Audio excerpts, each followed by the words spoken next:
trucks. Well, in the movie, if you follow the logic of the movie, they park one truck in front of one entrance, and then the second truck they park would have been here at this entrance. So they would have pulled around here and backed up a truck along these windows. That's the first picture. So then the next picture you see there is where I'm going to do my first recreation as a zombie.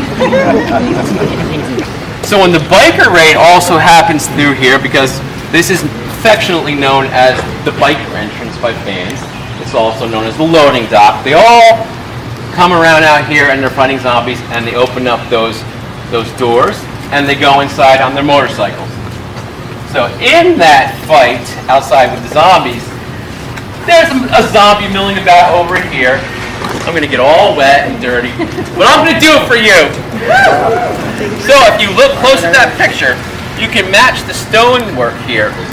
It's the same stonework where that zombie is. So he's just standing there, he gets shot, and he's like, boom, and falls back.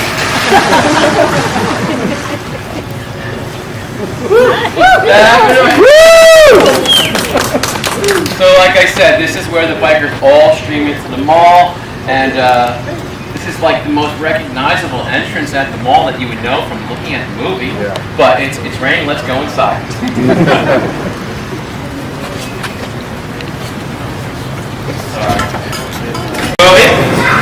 The guys steal the car in the center of the mall.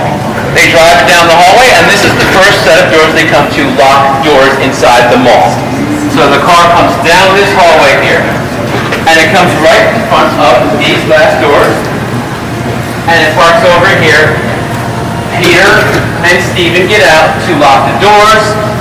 Peter would have went over here and set an alarm here. That's the one that you see if you look. It's up by the ceiling. It says Big Bruiser on it. That was actually the battery's name. It was a Big Bruiser battery.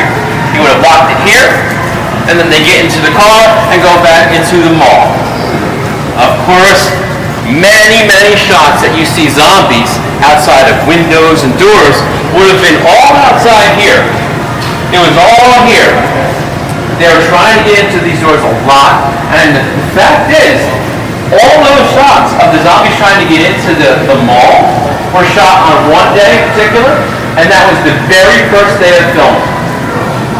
And you want to say, hey, how do you know this? I'm not just making it up.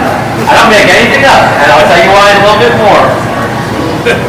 I actually have in my possession the raw footage, the dailies from the first day of filming on Dawn of the Dead. And it was a zombie day, it was a Sunday, so they could clear the parking lot as much as possible. And they had all these zombies made up, like maybe 100 or so, like a lot of them. And there's no sound in the footage because they didn't need sound for that. That would all be added in post because there's no dialogue, it's just zombies pushing and shoving at each other and trying to get into the glass doors. And well, there were some notable ones. I'm going to do my little sort of acting thing here for you.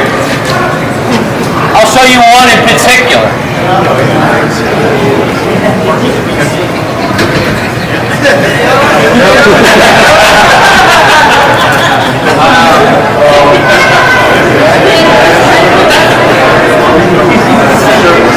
So you remember that one zombie that was in his swim trunks?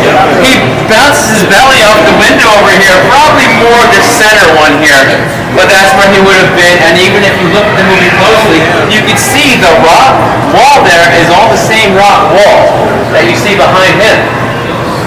So this is a great spot, still recognizable. I don't necessarily want to get into the future of the mall right now.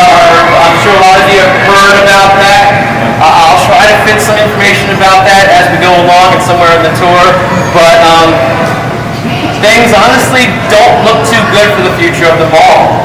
So I do appreciate you all. Fantastic group photos. You might see on some of the celebrities' tables, maybe at Michael Warnick's table. He's just a photographer of Dawn of the Dead. And if you're a big fan of Dawn of the Dead, you'll know this cast photo. It's all of them wearing Dawn of the Dead t-shirts, okay? That photo would have been taken right here where all of you are standing. And the way that I know that is because it was taken in front of the fountain. This right here, this area is where the fountain was. So if you're following, We just came from that entrance where the bikers come into the mall. They all stream down that hallway and they ride around the fountain here that would have been the dead center of this court. At the time, these escalators were not there. There were 7 stairs over here.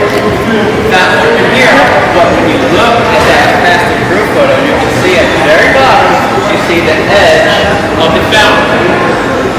And then, this is the part that always people like when I point these things out. You can look and match the patterns on this marble column behind them in the photo. And I have a lot of examples during this tour of patterns on marble columns that match what you see in the movie, and they're really pictures in those spots in the program. This is where they stood. It's a fantastic group photo on one of the last days of the shoot. Like I said, fountain was here, set up there, right over here, pretty much in front of where he is. Follow me this way. Let's look at Fran's rifle. There's a pattern on the marble column. They would have been stood right here, facing this way with their guns into the mall, and you can see that pattern by Francie, the tip of her rifle, right there on that marble column at the top. Look beside the tip of her rifle, you can see the pattern.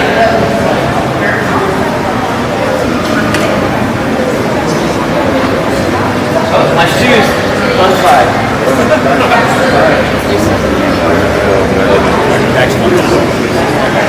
Of course, being the fan that I am, I've come here with a group of 3 other people, including myself, which makes 4, and we've recreated that shot right here in the exact same place. I've done it twice over the years. That's who I am. Okay, so moving along next, that's the hero shot. We're going to move over in the center here. The next photo is Tom Savini doing his dive after Peter shoots him upstairs. It actually happens right here, and you can match up, the view of the ceiling. It happens right here. Of course, when you see him up top, he's in front of what would have been the Fox S'more store, and that would have been right there. Of course, there's a documentary out there. I know a lot of you are big Dawn of the Dead fans. Maybe you are sort of more casual fans. There's a documentary called Document of the Dead. It was made during the filming of Dawn of the Dead. If you have not seen it, you should really see it because they show the filming of Tom Savini's stunts. And what they did was they put, this is a really old way of performing stunts. They would create a whole bed of boxes, like cardboard boxes, and they would be empty. And they would use that as the sort of cushion to fall on, and they put like a bed mattress on top of it. And he jumps over the railing. Michael Gornick, the cameraman, was at the edge of those mattresses and beds leaning up trying to get the shot. But of course I'm a crazy fan and I like to study this place. That shot isn't the one you see in the movie because it doesn't line up. Because I've come here and recreated many shots from the movie, and the actual shot that Mike had to get, Tom did it several times, that stunt, but it doesn't line up with him over there, the shot in the movie. It's more like out here. So he would have been either in front of the boxes or beyond them. But this is where it happened. The shot in the movie would have been right back here because it doesn't line up properly if you're over there, like you see in the Document of the Dead. I know that's super technical, but I'm like that. I want to know the exact way and where everything was filmed. So of course you remember in the movie Fran is pregnant, and at one point you see her on a bench in the mall. That bench actually would have been right about here because this is where the maternity store would have been. Anticipation Maternity Store, I believe it was, and the bench would have been right here. She's sitting on the bench, pregnant, smoking a cigarette. Of course, you wouldn't have that today, and you wouldn't want to have anybody in a movie do that, but that bench would have been right here. But then right behind that bench, there was a square fountain. And if you remember the series of events when Tom Savini jumps over the balcony, then you see him go over, and then the next shot you see him fall into like a little pondish pond type of thing. It was that square sort of fountain that was right next to her seat. And it was just like a trick shot. He just like dove off of a ladder or something. Because he's not going to dive into a little small pond from all the way up there. So that would have been right here. And then we're going to move over here. Always ask, come close, hey, where was the gun store that you see in the movie in the mall? And the answer is, there was no actual gun store in the mall. Please everyone come close so you can see and hear. There was no gun store in the mall. They actually, but that's movie trickery. You don't necessarily have to be where you say you are in a film. You just film it and edit it together, and it looks like you're in this place, but you're really somewhere far away. And the actual gun store was called Firearms Unlimited, and it's in East Liberty here. It's like a suburb of Pittsburgh, and that's where the gun store was, and they filmed the interior scenes of the gun store there. But then you remember when the guys are in the gun store, Flyboy loads his gun, and Peter says, no, don't shoot in here, that'll follow us all around, and whatnot. The view out of the gun store was actually from through this store here. This, at the time, was called Cheeseboard. Okay, and the reason I know it was the view out of Cheeseboard is because you could see opposite it was, I think, maybe Ormond. And if you look at the mall directory and where stores were, like I have, Ormond was over there. You can see Ormond, so you know it had to be through this storefront. So this is supposedly where the gun store was. But they also filmed a scene later at another point in the movie when they're in the actual Cheeseboard store. And this is the scene where Stephen and Peter are outside of a store. And Stephen picks up a little loaf of bread and he's like, here, what about this? And Peter picks up this huge loaf of maybe like rye bread or something. He's like, manja! And they start laughing. That would have been right here. And the reason that I know that, the photo is in your program. You can look behind Flyboy and you can see the two columns up here and you can match some of the patterns on one of those. So Stephen would have been where I am right here, and you see behind him those patterns on the marble column. This one and this one. You can see that. So that also proves it, that this is the exact spot where they had that scene. I'm not playing around with this. Well, there's a shot, okay, of a hand firing at Peter as he runs upstairs. Oh, yeah. And you see that shot of a hand firing a gun. That hand is actually the hand of director George Romero. Oh, wow. There are behind-the-scenes photos where you can see them filming that scene with George with his hand raised, cameraman Michael Gornick and assistant Tom Dubinsky behind him. And they're right about here, and again, I've done the matchup, and I've matched that behind-the-scenes photo, and you can match the column over here and such. I've done this, and I actually had a job here in 2021. I don't actually live here, in case you think I do. I live in South Carolina. So I had to come up here over the years, studying them all from home, and come up and, look at certain things, doing all the studying, a lot of the research at home, and then coming here and confirming.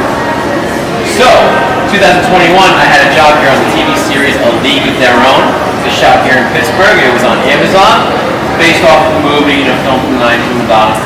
And I had some downtime, on the weekends and such when I wasn't working. And I would sometimes come here for about 13 hours a day.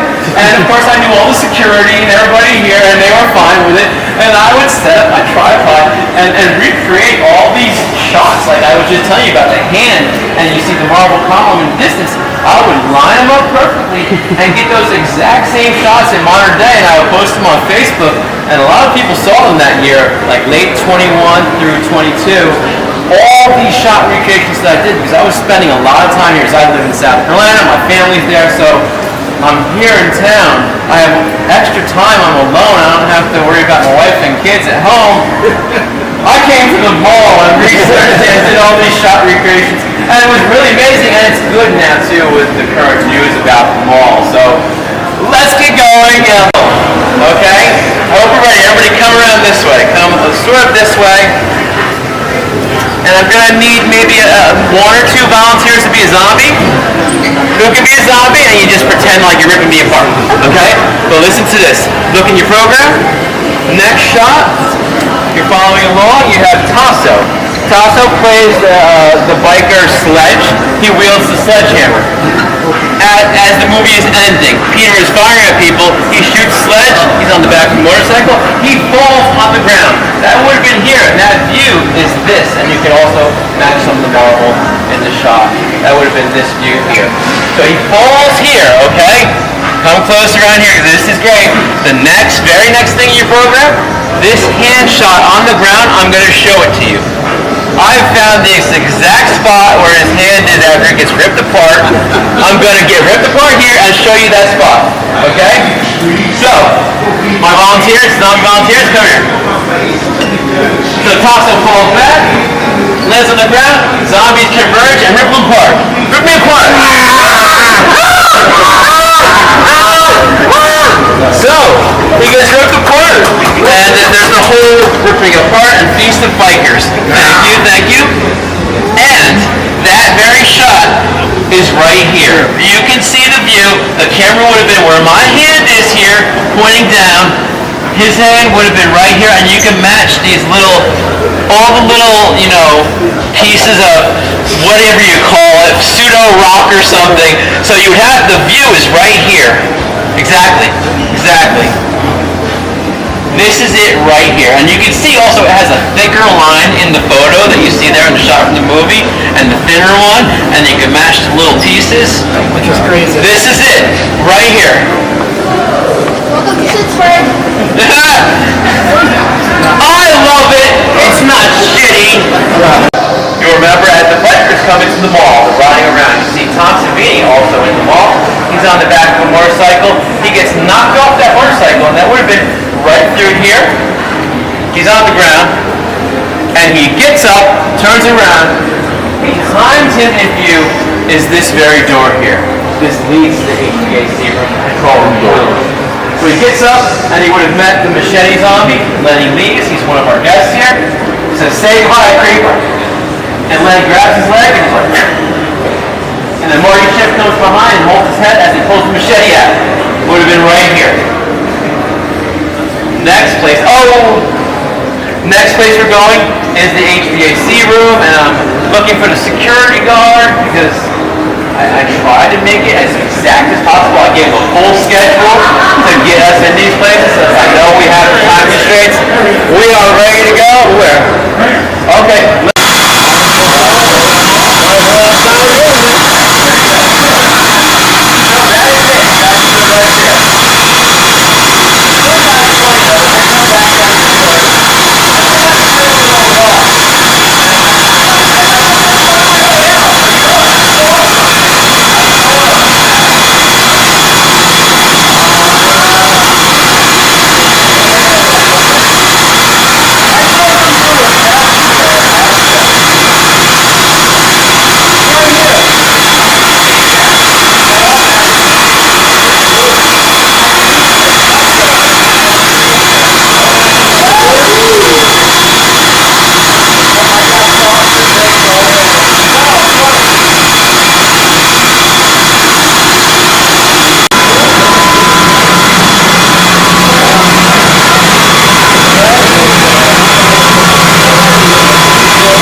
okay? But it's a fictional character.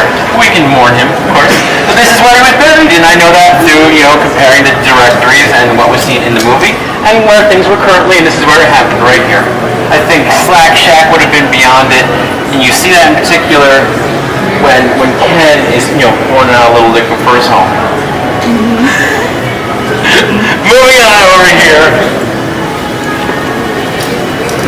So where you are at, if you remember in the movie, of course, there is that one biker with the sombrero, played by Tony Buba. He has to check his blood pressure in that blood pressure machine in the middle of all this stuff going on. So where was that blood pressure machine? That blood pressure machine was actually here, right under this set of elevators.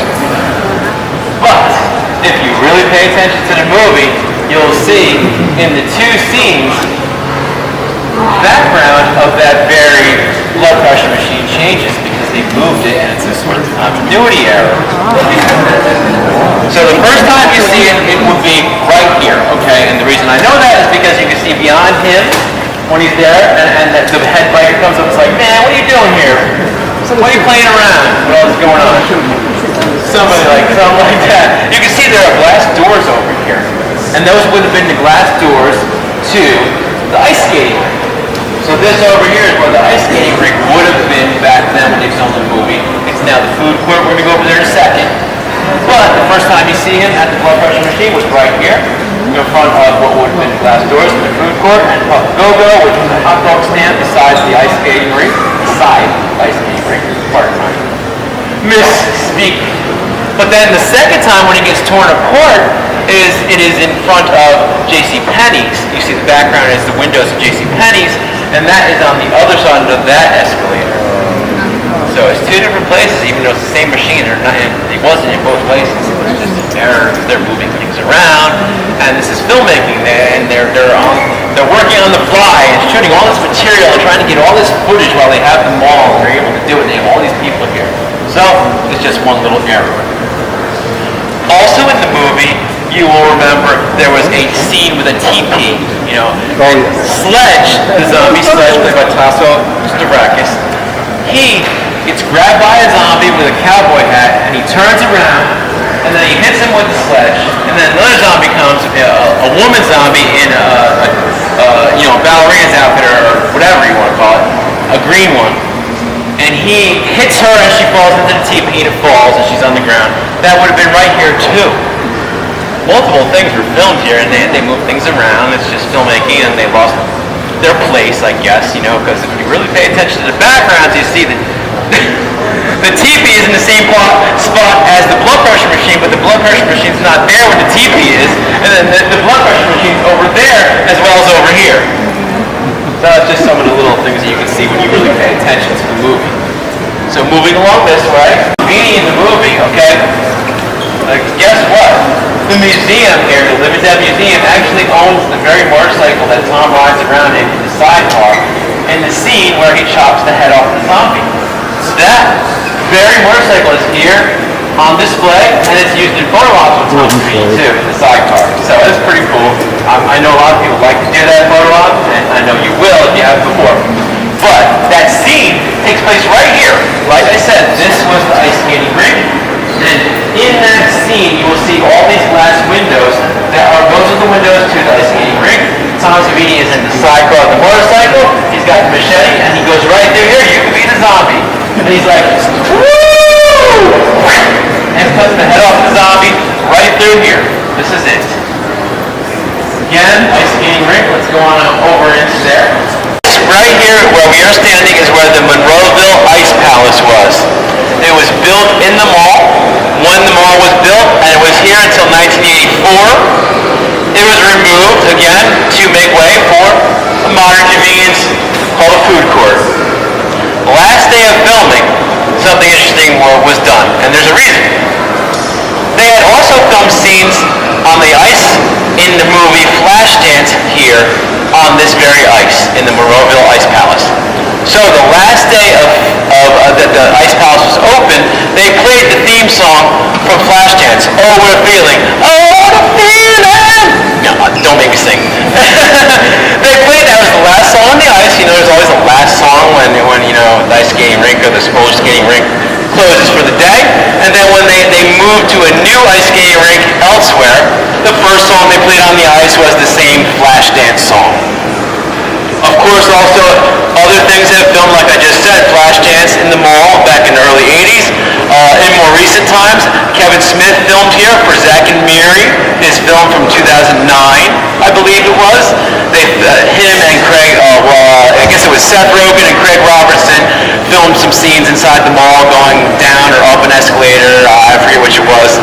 And you see some things that you can even match to the mall currently.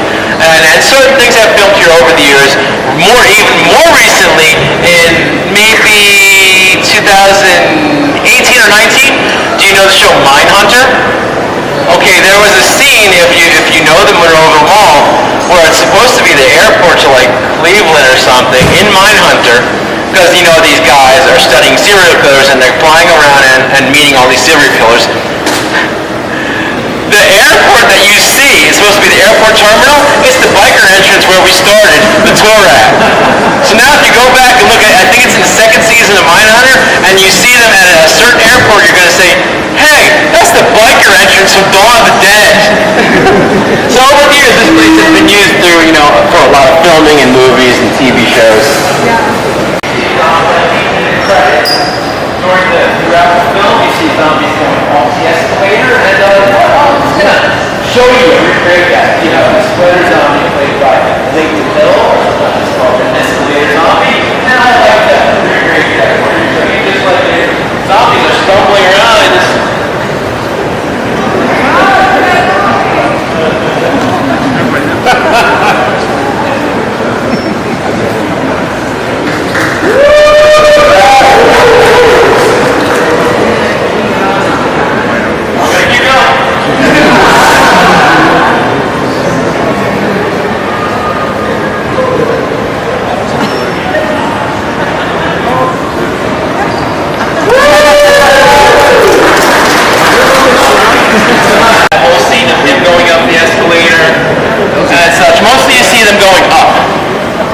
And then, of course, after the hunt, you see the guys piling up and gathering all the bodies in the center here, and also by the former clock tower location, which was down that way. We're getting there. A lot of stuff happens here, and again, all these Marvel columns are still the same. And when you try to match up shots from the movie, you can, because they still match. They've never been changed. Most have not been changed. You wouldn't change them. Sometimes some larger ones get, damaged and such, and they replace some of them. They have extra ones swirled away in the back, and they have to replace ones that get damaged. But for the most part, a lot of them match. And that's really a good way for people who haven't done necessarily all my research. You can match up Marvel columns and figure out exactly where things took place. So now this is a part that really sets me a little bit. This here, where H&M is, and Cinemark Movie Theater, this is where JCPenney's was originally when they filmed the movie. So, JCPenney's, hey, what's up? So JCPenney's was here on the bottom and top floor. There was the escalator center, where of course Roger slides down that escalator, and guess what? They closed this JCPenney's location in 2013. Oh, it was late 2012, and they did the demolition in early 2013, and then they built the new movie theater, and JCPenney's moved to the other end there. Okay? But before it closed and got demolished, they started selling all their fixtures. Okay? A lot of stores when they close, they sell all their stuff, their fixtures, shelves, and all that. Well, I heard about that, and I came in, I had the opportunity to come out, because you know what? I had not gotten the chance to ever slide down that very escalator, and I so wanted to. So, okay, I've, in the meantime, already put together a whole SWAT outfit, just like the guys in Dawn of the Dead. I bring it with me, I come one day, just for this trip, to go see the inside of JCPenney's before it gets demolished. And I slid down that escalator. And most, I think, like 5 or 6 of the videos are on YouTube, on the YouTube channel, which is WGON-TV, just like the station in Dawn of the Dead. So take that down and check out my channel. It's pretty much all Romero stuff, and you can see a bunch of my slides. I do handheld. I'm going down to see my view, and then I had somebody, film me as I'm doing it down from the top down. It was awesome. I had to come out for it. It was like a whirlwind, like 24 hours trip. I had to go back home. I had to work the next day. Blah blah blah. I made it happen, and I had to. I just had to do it. Being such a fan that I am. So again, that's where the escalator was that Roger slides down. At the far end of that store, JCPenney's here, is where they had the elevator beside the exiting doors. Okay? Elevator would have been at the very back. Exits would have been to the right side of it, or its left side. So that's where Steven gets bit, he dies, and returns. And then he takes all the zombies to wherever his hideout is, where everybody else is. So it all would have happened here. I don't necessarily like what happened, being the fan that I am. And I don't like going to movies there. I don't even like stepping in there, but we actually showed the Dawn of Dead 3D here in the movie theater, I think in 2018 or 19. I had to go in there and see the 3D version here at the mall, But let's move on. Daz, where are you? I got something here. You probably don't know this unless you follow me on social media, but I like to collect certain things that people call pop-likes, okay, in the collecting world, where you find the exact same model of something that you see in a movie. Like, you can't necessarily find the exact walkie-talkies from Dawn of the Dead, but you can find the same model. And what I've done is I've found the exact same model that the guys use in Dawn of the Dead, and I'm going to recreate the scene here, because if you're following in your program, you see a shot of Ken. Peter, he's standing here, and he's on his walkie-talkie talking to Flyboy, and you can match the pattern here on the column. Do you guys see it? Yeah. So he's like, with those loading bay doors open, there's going to be 1,000 zombies in here. That'll take the heat off us. They're going to have their hands full. And that's the only time they say zombies in that movie. That happened right there. I collect these weird things that match the movie. Daz, where are you? Thank you. You can give that to Lauren and tell her she can leave unless she already left. Okay, you give that to her and she can leave.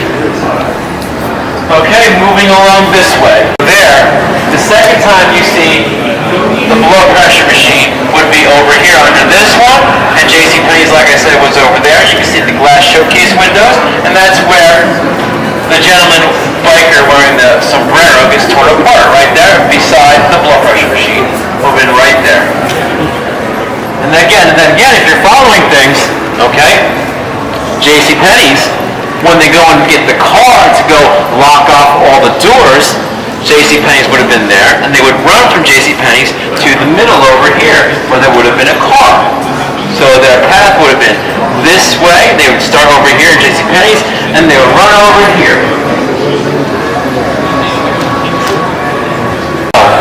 In the movie, if you're paying attention to the sort of fixtures and different things that are in the center of the mall, there are like bits of vegetation, and there are little ponds, and all kinds of things. There are two bridges, actually. And the first bridge would have been right here. It would have been right in front of this very column. There would have been a bridge. And that is the bridge where the one zombie flips over the railing and sits in the pond and looks at the coins. That would have been right beside that bridge. Also, the car that they steal would have been situated right in front of the bridge, and it would have been facing that way. And then when they take the car, which they ran to from JCPenney's to here, they drive it down the back hallway, and they go to where we started, and this is where they lock off the first set of doors. So it starts here, goes around down there, locks off the set of doors where we started. Also, the very pie fight that you see in the movie mostly takes place on that bridge. And like I said, the bridge was here, and then you're looking at everything in the background. You see everybody running across the bridge, throwing pies in all the zombies' faces. It would have been all in this section, right where we are all standing right here. Of course, when they are after the pie fight, the guys are like playing with the one zombie, and then they're running around him. It would have been right over here, and the one takes the wallet out of the back of his pocket, and they're running around and firing the guns and playing with the zombies. It would have been right here in front of the bridge. Then you'll remember there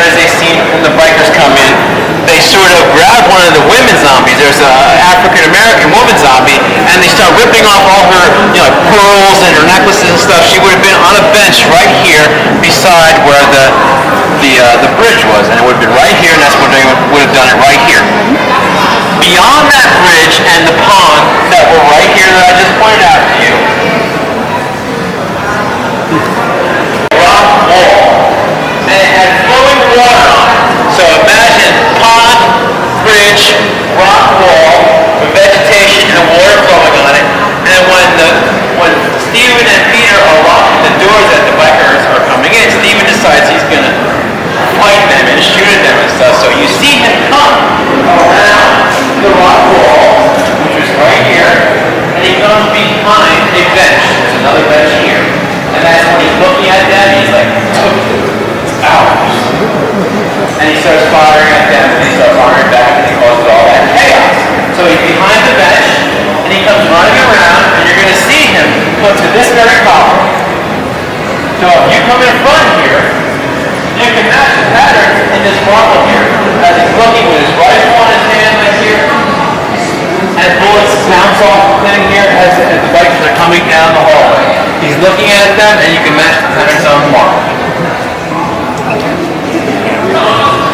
Yep.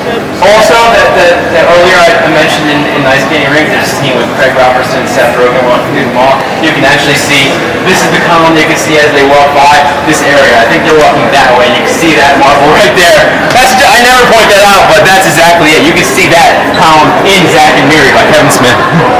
So if you're looking in the program, you'll see a shot of a girl zombie. Next. See, there's Steven, and then here's the girl zombie. Come in front of me here. She is actually standing right here. All these little marble bits, they show you that I know what I'm talking about. So she's standing here, and you can match the pattern on the marble here on this column. Look at it, you stand in front. The view is her, she gets shot in the head right here. So that's that. You got bridge, pond, rock wall, Steven goes after the Western. Now we're going to move on this way, and we're going to go to where the second bridge was. Got to see. Okay.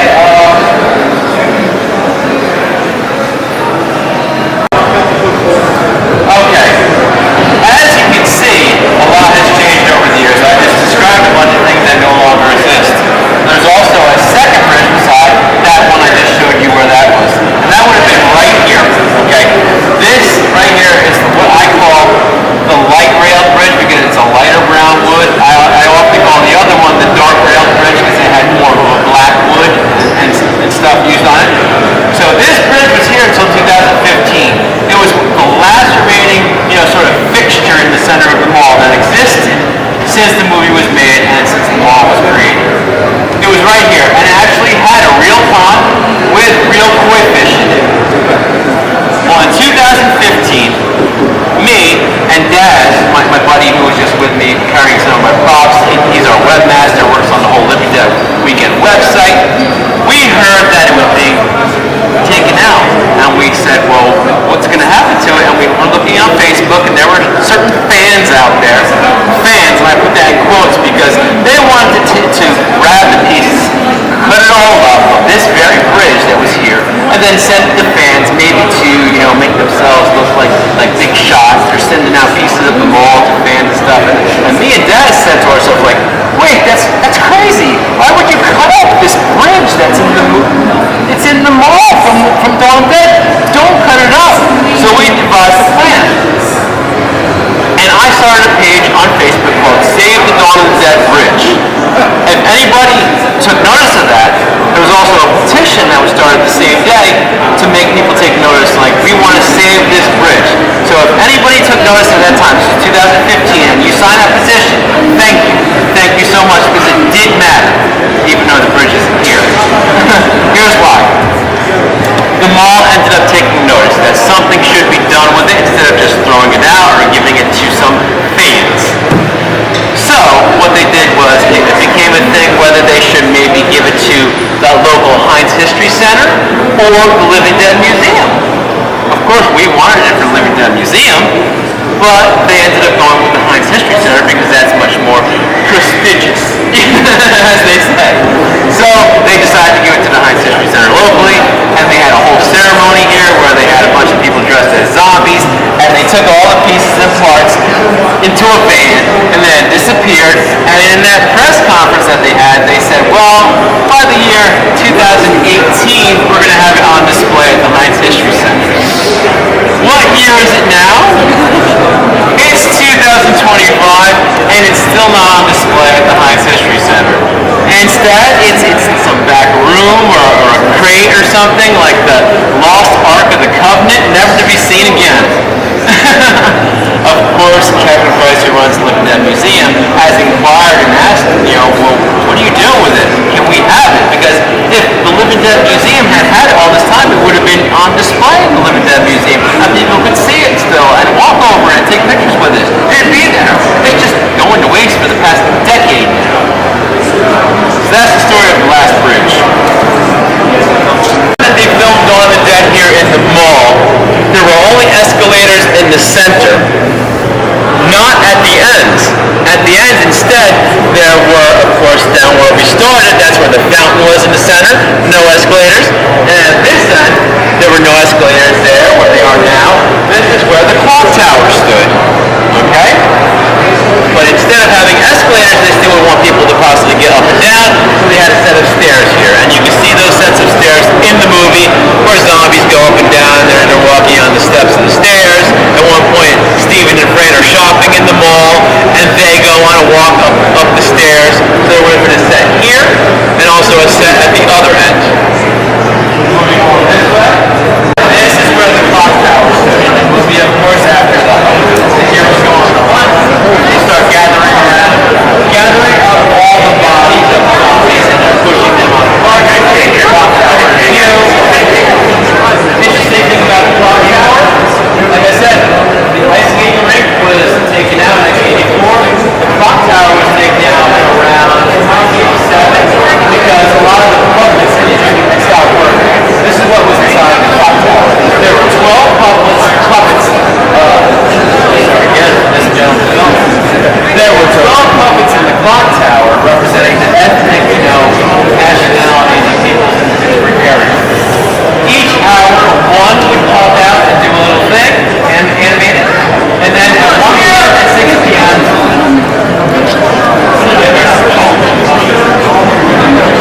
At 1 p.m. and 6 p.m. all the puppets would come out at the same time and do a little animated thing. But the puppets stopped working after a while, and then this is like almost 20 years later when it was removed. And this is the crazy part with zombie collectors, okay? I started coming here in 2008, 2012, and I meet a gentleman who works in the HVAC, the oil control room. And he worked here from when they filmed the movie here. And he said one time, he's cleaning out some of the desk drawers in the office there, and he finds this like bird. And if you remember in the movie, they show a shot of this bird at the very, very point at the top of the clock tower. It was that very bird. And of course, me being the collector that I am, I'm like, holy crap, what happened to this thing? I would love to have this. I'd have pieces of the wall and things like that. I would love to have something like that, and a lot of collectors would too. And he said, well, we didn't think it was anything, we just threw it out. It just got thrown out. And then sometimes people will ask over the years, hey, do you know if anybody that got pieces of the clock tower or anything like that? No, I've never. Anybody can collect any or saving any pieces of that clock tower. So I just throw it in the trash and it's all forever. Let's go up the stairs now. Okay, so you remember, we talked about the car being stolen, across from JCPenney's, goes down the hallway, and then goes and locks the first set of doors where we started, okay? But then it turns around and it goes into the main part of the mall. But the second set of doors it comes to lock off are right here. It comes down this hallway and parks right here. But now you know the mall. How is that even possible? Now let's get upstairs.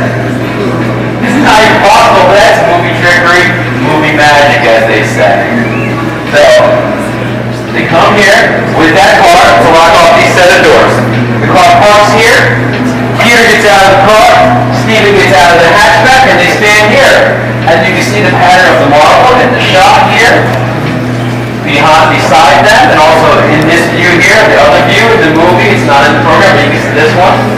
And this is where Peter says, we'll get it all locked off, and we're going on a hunt. As he looks into the malls. It's right here. And moving back into the mall. One thing, Dave, come over here, please. Please, Dave. Maybe in the center is good, right here. Okay. This is my good friend Dave Burian.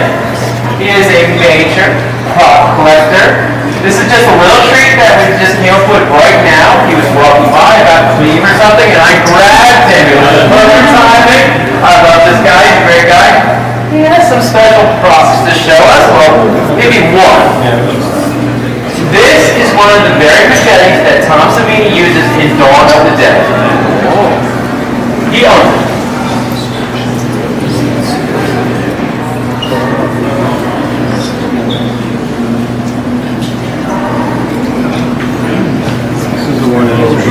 So, yeah, like I showed you earlier downstairs in that scene, Tom has a machete, this very machete in his boot, and he walks up, say goodbye, creep, and the machete zombie is on the ground, the machete zombie grabs his leg, and he chomps this very machete in his head.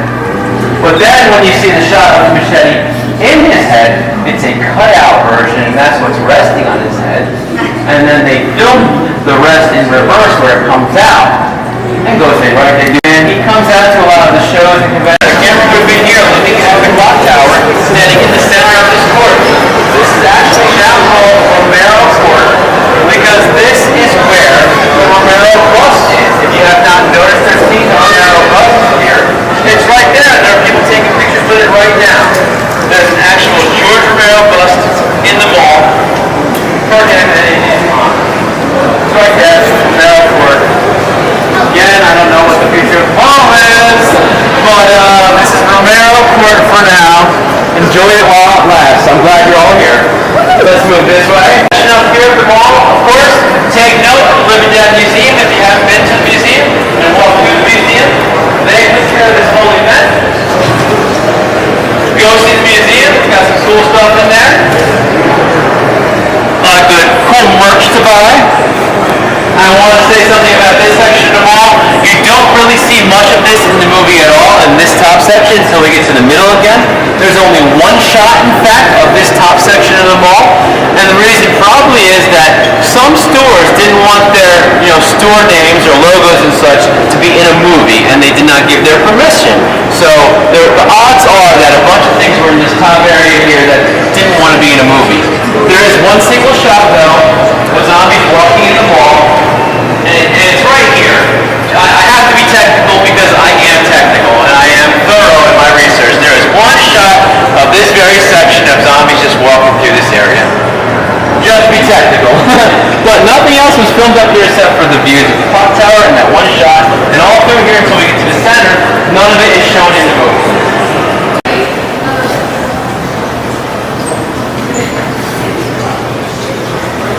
Of course, I've all the bases, through the course of my tour. Sometimes people start asking questions, and I'm like, wait, I'll get to that later. It's a little bit too early. I'll get to that, and I'll show you that later on. So along those lines, this right here behind me is where, according to that original mall directory that I saw, was where American Amusements was. I know it had many years ago, different names over the years, like maybe Tilt and different things, and it had all those video games in there, like it was an arcade, and that's where they have the scene of everybody playing the games inside the arcade. It would have been right in here. Moving along this way, earlier with that movie shirt where you're working hard, driving around first on the lower level, and then all of a sudden driving around stairs, walk up to the second. So of course, there's also some movie trivia involved in this area here. Here's what happened. You know the scene where Peter is playing tennis on the roof, of course. He's playing tennis against the wall, or racquetball or something like that. Whatever you want to call it, it's just him against the wall. In that scene, he finishes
2004, they built this whole new section called the District. Barnes and Nobles here, and so on and so forth, all these stores, and added on all this stuff. That's when the first major round of renovations occurred at the Monroeville Mall. That's crazy that it was where they removed all the original railings on the level, and they were matched the movie, and they removed a lot of this two sets of stairs on either end.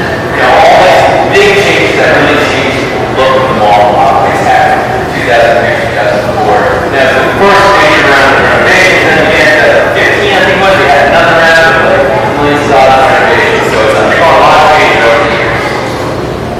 But again, the redecorating was three different places to create that one series of shots. And like tennis, ball off the roof, and then ball any other ground. Three different spots, actually. Those always come out of a hallway, and they always come from that hallway, which is actually down there. We're going over there very soon.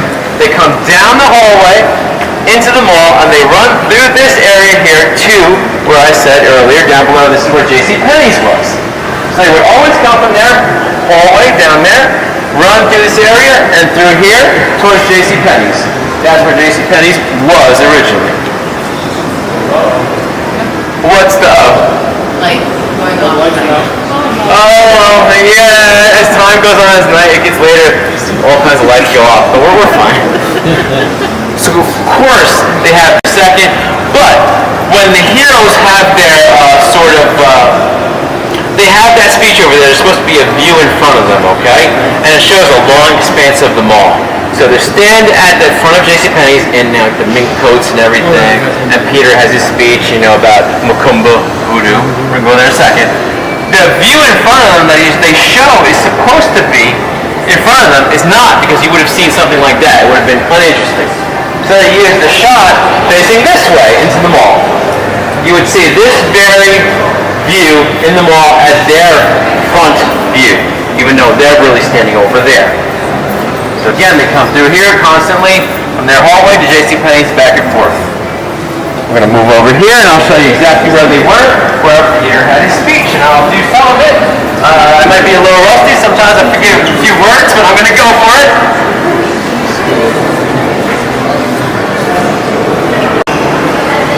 We're going to come in front of me.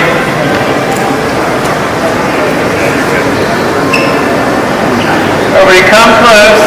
So, this is one of the best scenes in the movie. I mean, it is to me. The heroes have taken over the mall. It's theirs.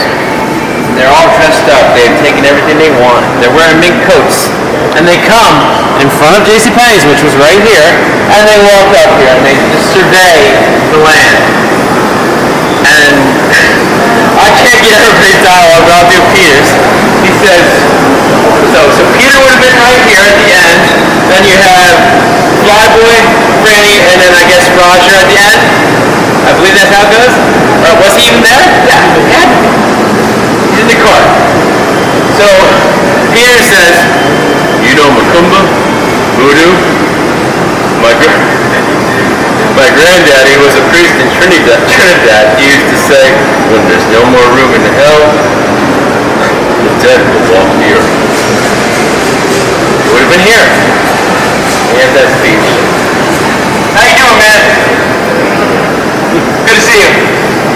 So that would have been here, and of course, as I said, they always run from their hallway through that middle section. You come over here, you go into the doors, open and unlock the doors of JCPenney's, and it would have been basically where you see the new floor and the old floor start and end. This is basically where JCPenney's would have been beyond this. This is it. So we're going to walk over here, and we're heading towards that hallway that they always come into and out of, and they're hiding out into the mall. Attacking the mall and coming to, take everything. Peter's upstairs trying to get back upstairs. He's on this level trying to get up to the hideout, and he's calling for Steven, and Steven's not coming, and he's messing around with the bikers, and you know what happens to Steven?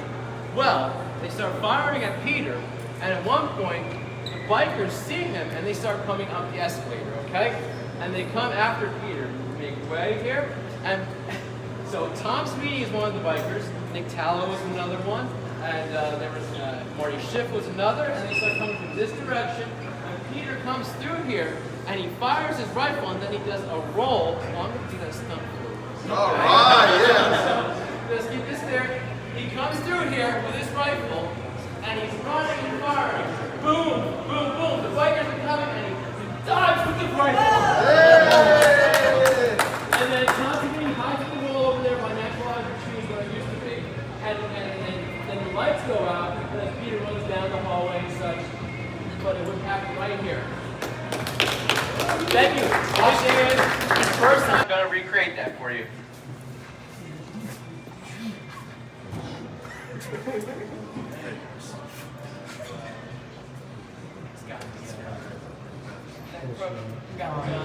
Hold this.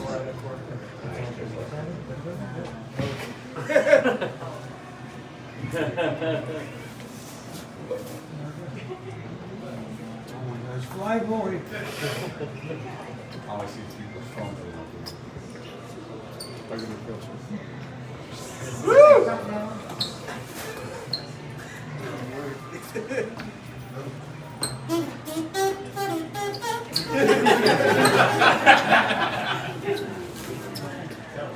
Yeah, that's what they get.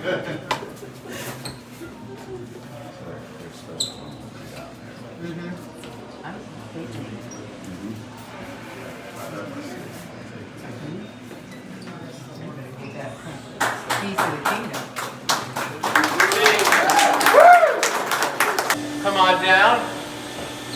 And he comes running down the hallway.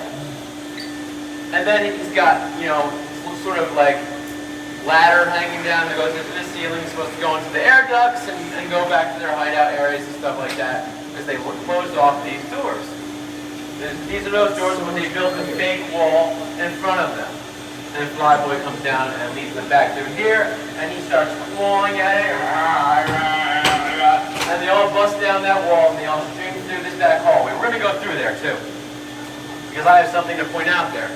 Of course, before that, when Peter comes in, goes up the ladder, Tom Savini comes running down the hall, and he's got his sword, and he closes the thing in the ceiling, puts down the grating or whatever, and he stabs it, and he's like, I see you!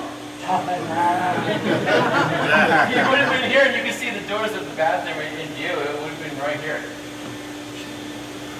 So we're all going to go through this doorway that's supposed to lead to the control room, if you follow the logic of the movie, and then to their hideout.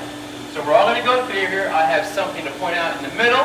I'm going to get everybody through pretty quick in this spot, but I want to particularly say something about this area as we go through.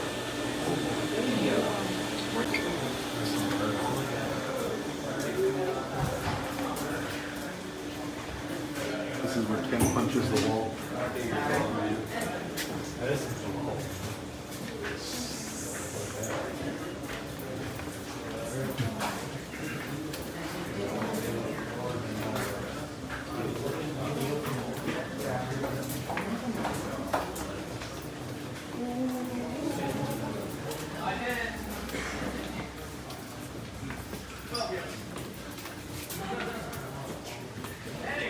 So, I want to point out something here. If you follow the logic of the movie, they arrive up on the roof, come in to their little hideout area, and they come down the stairs, and they go into this sort of control room area, and then they come through a doorway and go into this hallway, into the main hallway, into the mall. That's how it all works according to the movie. And of course now you know these places are all over different places. But I wanted to find the exact spot where they come out of, from supposedly the control boiler room, and then come into this hallway. And it looks like it should be in here, because this is, of course, where we just saw, where they would go into the rest of the mall. So I look back here, and I say, where could it be? And I study the movie, and you can see in the distance when they come out of one store, or that area, supposedly, you can see in the distance back there some of those, like, maybe telephone boxes or power boxes or something.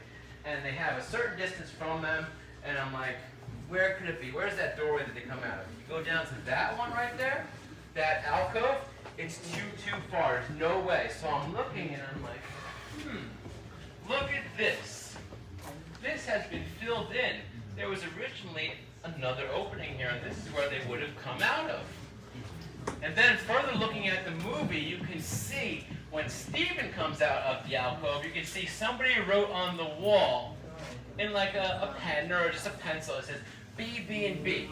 And I look at the directory, and this area is where there was a store called BB&B. I don't remember the exact name of it. Heidi, would you know? Jason would know. But there was a store called BB&B, and that proved that it was right here, and that they had filled in the alcove that they would have come out of.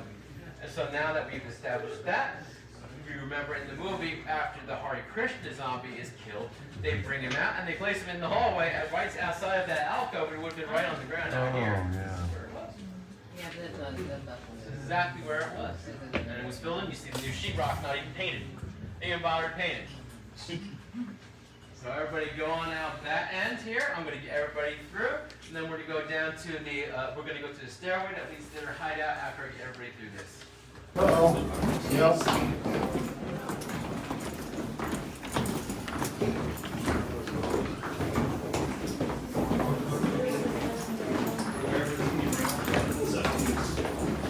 I hear some shooting. Please don't panic. There you go, brother.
A lot of stuff for Dawn of the Dead in that footage. And in the beginning of it, you see them in this very hallway. And you can see the cart that they used to bring all the like TV and stuff from JCPenney's up to their hideout. It's parked here. And George Romero is standing here and he's giving direction and talking to Scott Reiniger and Ken Forey, who are right here. I think Ken was here, Scott was here, George is here, and you see cameraman Michael Gornick on the camera right here. Beyond him, you can see producer Richard Rubenstein with a sour look on his face, which is pretty appropriate if you know Richard, and he's kind of a curmudgeon, as they would say. So he's looking all nasty back in the distance, and you see all the camera people and stuff, and you see these series of doors here. This is the spot. We're all going to go up. I'm going to cycle everybody through. I'm going to get everybody up to the top, give you a talk up there, come down, just like what we did with the HVAC control room. So come on up. Go ahead up to the top, but I'm going to give a speech at the very top. Come on up. Anything I'm going to say, you can come, you two together, or you repeat that. Fill in here. Everybody comes in over here. I'm going to give them a talk and then come down. Of course, take photos.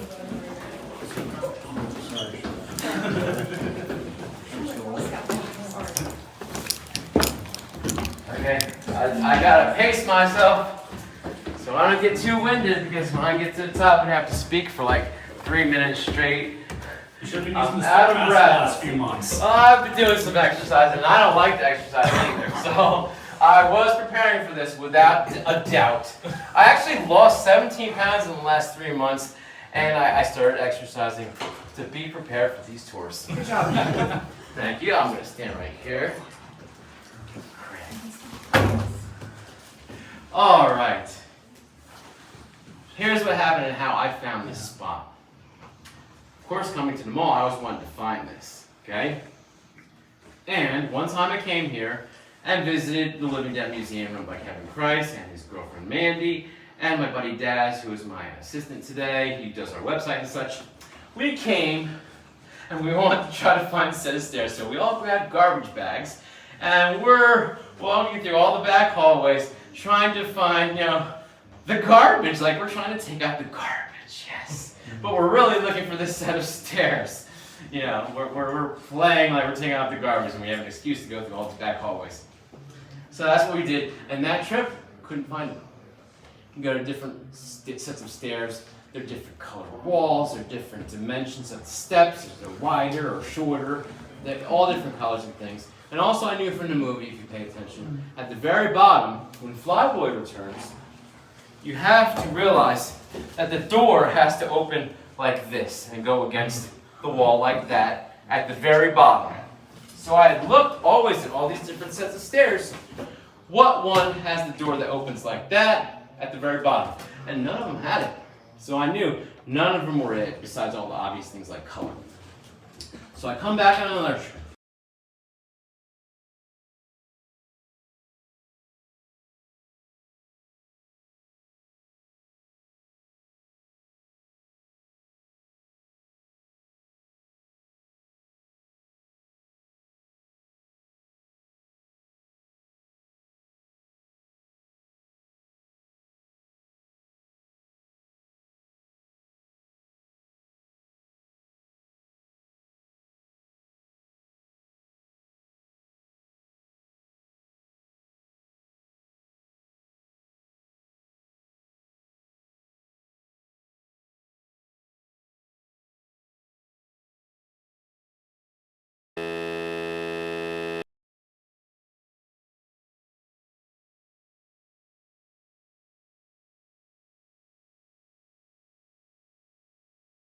There, it's the right door. So then, but you're like, Lar, we've seen the movie.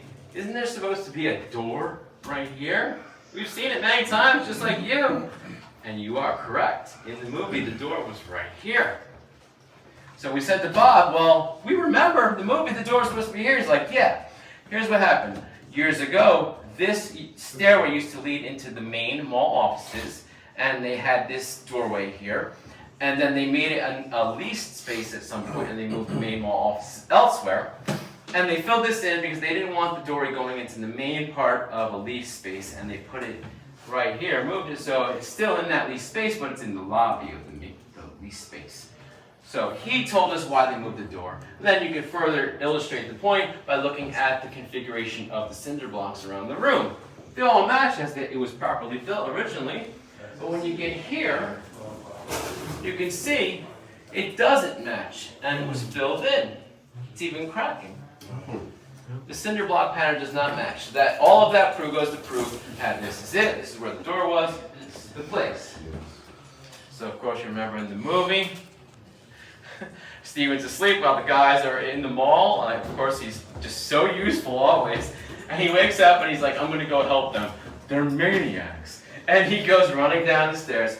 And Franny comes to the railing and she says, Steven, for God's sakes, let's get up to the roof. And he's standing right there and looks up and says, we can't leave those guys down there. That happened right in here. Of course, later in the movie, they go up and down this stairway all the time. At the end, Peter comes back. And if you're looking at the back of your program, see the shot of Peter? He stands right there, ma'am. If you come out of that corner, he stands there, and you can see that the brick patterns there match even the indentations and such. That's your brick right here. Yeah, it matches what you see. So that's where Peter is, and he kind of stands there and turns around. She's here, comes running down. If you'll pardon me 1 second, and he's standing there and stops her as she's about to freak out and cry because she knows she's probably lost her man.